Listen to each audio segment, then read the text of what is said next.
नियत तत्पुरुष समास। नियत तत्पुरुष समास में क्या है? नहीं अर्थ वाले, देखिए नहीं अर्थ वाले नियत तत्पुरुष समास।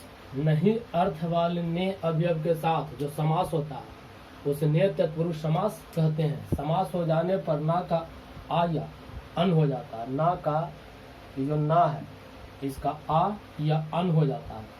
बाद में व्यंजन रहने पर आ और स्वर रहने पर अन हो जाता है। बाद में व्यंजन रहने पर आ और स्वर रहने पर क्या हो जाता है? अन हो जाता है। जैसे देखिए, जैसे यहाँ ना ब्राह्मण, देखिए ना ब्राह्मण, ठीक है। देखिए बाद में अगर व्यंजन है तो आ हो जाएगा। तो देखिए ना के बाद जो बा क्या है? व्यंजन है। तो ना का क्या हो जाएगा? आ हो जाएगा। यहाँ हो जाएगा आ ब्रह्म, ठीक है। इसी प्रकार ना धर्मा, ठीक है। तो ना बाद में क्या है? देखिए व्यंजन है। ना के बाद में जो धा है व्यंजन है, इसलिए ना का क्या हो जाएगा? आ। तो यहाँ हो जाएगा आ धर्म, ठीक है। इसी प्रकार देखिए ना उपकारा, देखिए ना उपकारा, और अगर बाद में व्यंजन है तो आ, और बाद में अगर स्वर है तो अन हो जाएगा। तो ना उपकारा, तो यहाँ क्या होगा? अन हो जाएगा, अनुपकारा हो जाएगा, क्योंकि अन जो उपकार अन हो गया, ठीक है। इसी प्रकार असत्य, इसी प्रकार ना सत्य, देखिए ना सत्य, बाद में क्या है? सा, तो व्यंजन है। तो यहाँ क्या हो जाएगा? आ, ना का आ हो जाएगा। तो असत्य, ठीक है। इसी प्रकार और भी होगा अयोग्य, देखिए ना योग्य, ना योग्य क्या होगा? ना का आ हो जाएगा। तो अयोग्य हो गया, ठीक है। अयोग्य। इसी प्रकार और भी देखिए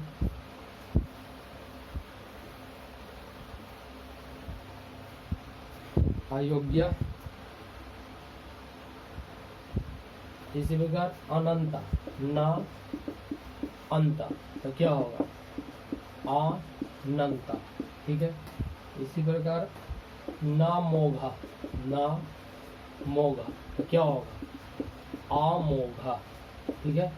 ना मोघा तो अमोघा हो जाएगा। मतलब ना के बाद अगर व्यंजन है तो आ हो जाएगा, ठीक है। ना के बाद अगर व्यंजन है तो आ, और स्वर रहेगा तो अन हो जाएगा। कर्मधारय समास। कर्मधारय समास तत्पुरुष का ही एक भेद है। जब विशेषण और विशेष का समास होता है तो उसे कर्मधारय कहते हैं। जो शब्द संज्ञा या सर्वनाम की विशेषता बतलाता है उसे विशेषण कहते हैं, और जो विशेषण की विशेषता बतलाता है उसे विशेष कहते हैं, ठीक है। तो कर्मधारय समास होता है, मतलब जब विशेषण और विशेष का समास होता है। कर्मधारय समास में एक पद संज्ञा और एक पद विशेषण होता है। जैसे देखिए, जैसे में एक पद संज्ञा रहेगा, एक पद क्या रहेगा? विशेषण। जैसे महानगर, महानगरम, ये महा क्या है? विशेषण है, और नगर क्या है? संज्ञा है। इसी प्रकार गोल गृहम, गोल क्या है? विशेषण है, और गृहम क्या है? संज्ञा है। जब विशेषण और विशेष का समास होता है तो कर्मधारय समास होता है। इसी प्रकार और भी हो सकता है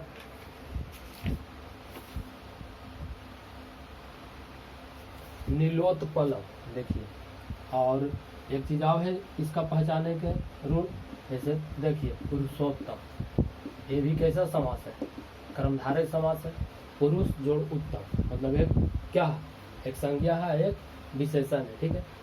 और कर्मधारय का दूसरा तरीका है पहचानने का कि कर्मधारय के दोनों पद में एक ही विभक्ति होता है, ठीक है।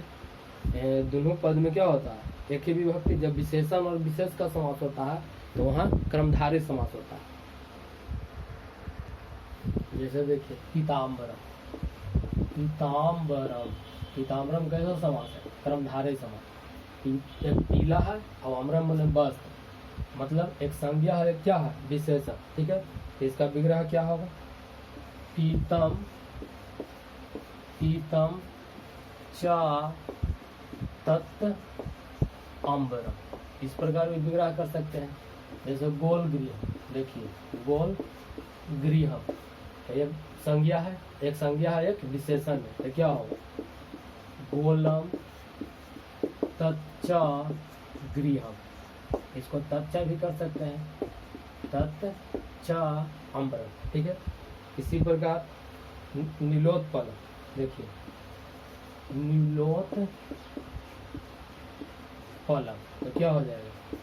नीलम तच्च उत्पलम, उत्पलम, नीलम तच्च उत्पलम, ठीक है।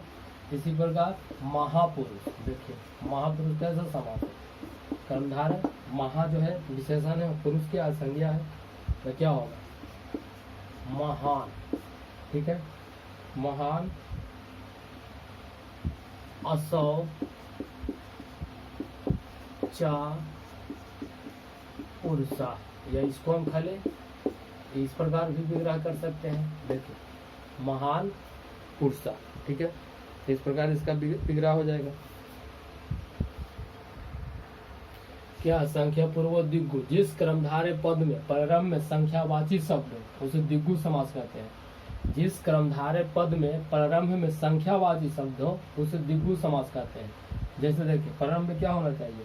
संख्यावाची, जैसे प्रारंभ में संख्यावाची होना चाहिए, जैसे पंच पात्र, देखिए पंच पात्रम, ठीक है। इसी प्रकार पंचवटी, ठीक है। इसी प्रकार अष्टाध्यायी, यहाँ हम क्या देख रहे हैं कि प्रारंभ में जो है क्या है? संख्यावाची शब्द है।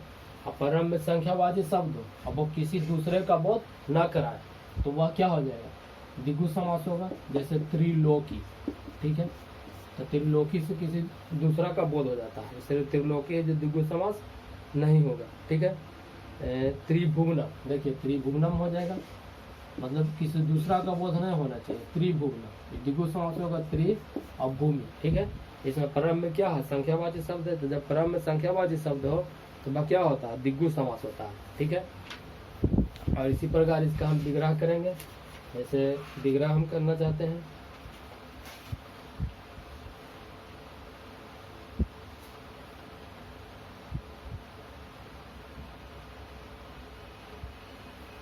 जैसे मान लिया जाए त्रिलोकी भी होगा, क्योंकि तीन लोक, इससे क्या बोध होता है? तीन लोक का। जैसे पंच पात्र, जैसे पंच पात्रों का विग्रह करना तो क्या होगा? पंचानाम पात्रा नाम समाहारा, यही इसका विग्रह होगा। जैसे अष्टाध्यायी का विग्रह करना है, अष्टाध्यायी, तो क्या होगा? अष्टानाम अध्याया नाम समाहारा, ये हो गया अष्टाध्यायी। इसी प्रकार त्रिलोकी का अगर विग्रह करना है, त्रिलोकी का, तो क्या होगा? त्रया नाम लोका नाम समाहारा, त्रिलोकी, त्रया नाम लोका नाम समाहारा, ठीक है। इसी प्रकार पंचवटी का विग्रह अगर करना है तो किस प्रकार करेंगे? पंचानाम वटा नाम समाहार, मतलब 5 बटों का समाहार। इस प्रकार जिस क्या कहता है कि जिस क्रमधारय पद में प्रारंभ में संख्यावाची शब्द हो, ठीक है, जिस क्रमधारय पद में मतलब प्रारंभ में संख्यावाची शब्द हो वो दिग्गु समास होगा। तो देखिए 5 संख्यावाची है, यहाँ भी पंच संख्यावाची है, अष्ट संख्यावाची है, त्रि संख्यावाची है, त्रि यहाँ भी संख्यावाची है। तो संख्यावाची अगर प्रारंभ में रहेगा वह हमेशा क्या होगा? दिग्गु समास, ठीक है। और संख्यावाची रहे लेकिन किसी और का बोध न कराए तो वो दिग्गु समास होगा।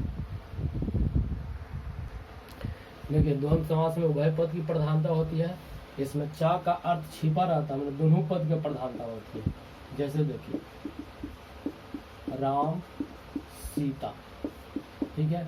इसी प्रकार माता पिता, ठीक है। इसी प्रकार दंपति, कैसा समास है? दिग्गु समास, मतलब जिसमें क्या रहे, जिसमें दोनों पद की प्रधानता हो, जैसे राम सीता। माता पिता दंपति, इसमें क्या है, दोनों पद की प्रधानता है। तो जिस समास में दोनों पद की प्रधानता हो वो क्या होगा, द्विगु समास। जैसे मृग काक, देखिए मृग काको, मृग काको क्या है, द्विगु समास है, क्योंकि देखिए एगो मृग है एगो काका, इसको द्विवचन लिखे है कि दोनों मिलकर द्विवचन, तो मृग काको। इसका विग्रह क्या होगा, मृगा काका चा, मृग काका। इसी प्रकार राम कृष्ण, देखिए राम कृष्ण, इसमें दोनों पद की प्रधानता है, तो क्या होगा, रामा कृष्णा चा, राम कृष्ण। इसी प्रकार पुरुष व्याघ्र, देखिए पुरुष व्याघ्र, पुरुष व्याघ्र क्या होगा, पुरुषा व्याघ्रा चा, पुरुष व्याघ्र।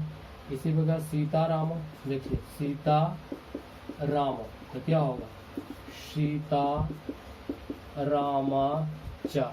जिसमें दोनों पद की प्रधानता हो वो कैसा समास होगा, द्विगु समास होगा। इसी प्रकार देखिए माता पितर, माता पितर, तो क्या होगा, माता पिता चा, देखिए दो द्विगु समास है, जिसमें दोनों पद की प्रधानता होगा उसका उसे क्या कहेंगे, द्विगु समास कहेंगे। जिसमें दोनों पद की प्रधानता हो उसे द्वंद्व समास कहते हैं, इसलिए क्या है, द्विगु नहीं बल्कि द्वंद्व समास इसे कहते हैं। बहुब्रीहि समास, बहुब्रीहि समास में अन्य पद की प्रधानता होती है और पूरा समस्त पद किसी अन्य पद का विशेषण बन जाता है। इसी से इसका लिंग वचन आदि अन्य पद के अनुसार होता है। ठीक है, जैसे देखिए पीताम्बरा, पीताम्बरा, तो यहाँ एक चीज देख सकते हैं कि यहाँ क्या लगा है, विसर्ग। विसर्ग क्यों लगा है, क्योंकि पीताम्बरा से किनका बोध होता है, विष्णु का बोध होता है, इसलिए विष्णु पुल्लिंग है, इसलिए इसमें क्या लगा है, विसर्ग लगा दिए हैं। तो क्या हो जाएगा, इसका विग्रह करेंगे, पीतम अम्बरम, देखिए पीतम अम्बरम यस्या सा, वो कौन है, विष्णु है, पीतम अम्बरम यस्या सा विष्णु। पीला है बस, इसी प्रकार श्वेताम्बर, देखिए श्वेताम्बरा, श्वेताम्बरा, तो क्या होगा, श्वेताम्बरा का विग्रह श्वेतम अम्बरम यस्या सा। ठीक है, जैसे श्वेताम्बरा का विग्रह क्या होगा, श्वेतम अम्बरम यस्या सा, देखिए श्वेतम अम्बरम। अब यहाँ देखिए कि यहाँ यस्या दिए और सह दिए हैं, लेकिन श्वेताम्बरा से सरस्वती माता का बोध होता है, इसीलिए लता के अनुसार यहाँ चला है। श्वेताम्बरा विसर्ग नहीं दिए बल्कि लता के अनुसार, क्योंकि स्त्रीलिंग के अनुसार होगा। तो श्वेताम्बरा जो है सरस्वती माता का बोध कराता है, तो श्वेतम अम्बरम, यहाँ यस्या न है बल्कि यस्या, यहाँ सह न है बल्कि शा, इनसे किनका बोध होता है, सरस्वती का बोध होता है। ठीक है, तो उसी जो जिनके मतलब क्या कहता है कि बहुब्रीहि समास अन्य पद की प्रधानता होती है, पूरा समस्त पद किसी अन्य पद का विशेषण बन जाता है। इसी से इसका लिंग वचन आदि अन्य पद के अनुसार होता है। देखिए इसका लिंग या वचन जो है अन्य पद के अनुसार होता है, जैसे सरस्वती के अनुसार हुआ है इसका लिंग। ठीक है, विष्णु के अनुसार इसका लिंग निर्धारण हुआ है। अब विष्णु के अनुसार एक वचन है, इसीलिए एक वचन में पीताम्बरा हो गया, ये भी एक वचन है, इसी से एक वचन हो गया श्वेताम्बरा। ठीक है, मतलब कहता है ना कि बहुब्रीहि समास में अन्य पद की प्रधानता होती है, पूरा समस्त पद किसी अन्य पद का विशेषण बन जाता है, और इसी से इसका लिंग वचन मतलब अन्य पद का जो विशेषण बन जाता है उसी से इसका लिंग वचन निर्धारण होता है। ठीक है, इसी प्रकार और भी हो सकता है, जैसे दशानना, देखिए दशानना। ठीक है, तो दशानना किनको कहेंगे, है ना, दशानना मैंने रावण को कहते हैं। ठीक है, तो रावण जो है पुल्लिंग है, एक वचन है, इसीलिए यहाँ विसर्ग पड़ा है। तो दस आन नानी, दस आन नानी यस्या सा, दशानन से किसका बोध होता है, रावण का बोध होता है। रावण एक वचन है, पुल्लिंग है, इसीलिए यहाँ विसर्ग दिए हैं और एक वचन में लिखे हैं। ठीक है, इसी प्रकार चंद्रशेखरा, देखिए चंद्रशेखरा, चंद्रशेखरा से किनका बोध होता है, शिव भगवान का था, शिव भगवान पुल्लिंग है और एक वचन है, इसीलिए यहाँ पर विसर्ग पड़ा है, एक वचन में है। तो क्या होगा, चंद्रम शेखरे, और उसी से यहाँ पर यस्या शा, कौन, शिव, शिव भगवान का बोध है। मतलब बहुब्रीहि समास में कहता है कि किसी अन्य पद की प्रधानता होती है, पूरा समस्त पद किसी अन्य पद का क्या हो जाता है, विशेषण बन जाता है। इसी प्रकार हो सकता है क्या, लंबोदरा, देखिए अब यहाँ पर लंबोदरा, यहाँ विसर्ग क्यों दिए हैं? विसर्ग दिए हैं और इसको पुल्लिंग बनाया है। क्यों बनाया है? क्योंकि इस गणेश भगवान का बोध कराता है और गणेश जो शब्द है वो पुल्लिंग है और एक वचन में, इसीलिए लंबोदरा में यहाँ विसर्ग पड़ा है। यहाँ क्या हो जाएगा? लंबम उदरम यस्या शा, कौन? गणेश है ना, गणेश का बोध हो रहा है। तो बहुब्रीहि समास बहुत आसान है पहचानने का, इससे किसी दूसरे का बोध होगा और उसी से इसका लिंग वचन का निर्धारण होगा। ठीक है, तो इसे हम क्या कहेंगे? बहुब्रीहि समास कहेंगे।